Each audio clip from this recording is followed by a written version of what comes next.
السلام علیکم ورحمۃ اللہ وبرکاتہ۔ دوستوں، امید کرتا ہوں آپ خیریت سے ہوں گے۔ میں ہوں محمد مقصود قاسمی اور آپ دیکھ رہے ہیں باغ مدینہ یوٹیوب چینل۔ مکہ میں شدید گرمی کے باعث 550 سے زائد عازمین حج جاں بحق ہو گئے، جن میں سے 320 کا تعلق مصر، 144 انڈونیشیا، 60 اردن، ایران 11 اور 3 کا تعلق سینگال سے ہے۔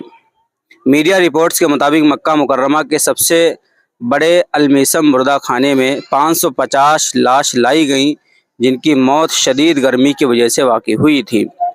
سعودی حکام کا کہنا ہے کہ مختلف اسپتالوں میں شدید گرمی کے باعث بیمار ہونے والے 2000 حاجی زیر علاج ہیں۔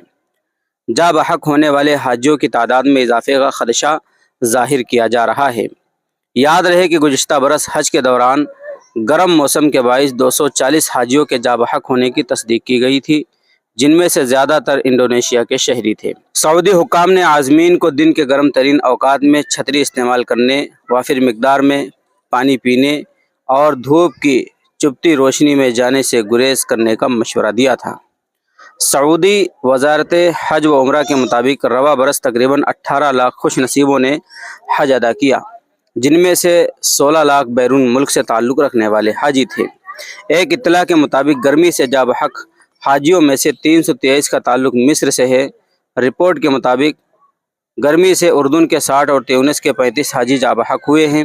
اسی طرح انڈونیشیا کے 144، ایران کے 11 اور سینگال کے 3 حاجی جاں بحق ہوئے ہیں۔ انا للہ و انا الیہ راجعون۔ واقعی یہ بہت ہی افسوسناک خبر ہے حاجیوں سے متعلق جو ہے کہ تقریباً 550 حاجی جو ہے وہ شہید ہو گئے ہیں، جاں بحق ہو گئے ہیں۔ اللہ سے دعا کریں اللہ تبارک و تعالی ان حاجیوں کی مغفرت فرمائے، جنت الفردوس میں اعلیٰ سے مقام عطا فرمائے اور گھر والوں کو صبر جمیل کے دولت سے مالا مال فرمائے۔ اب آپ حضرات کا اس خبر کے متعلق کیا کہنا ہے نیچے کمنٹ کیجئے گا۔ پہلی بار چینل کو دیکھ رہے ہیں تو سبسکرائب بھی کر سکتے ہیں۔ چلیے دوستو، پھر ملتے ہیں انشاءاللہ جلدی کسی نئے ویڈیو میں۔ السلام علیکم ورحمۃ اللہ وبرکاتہ۔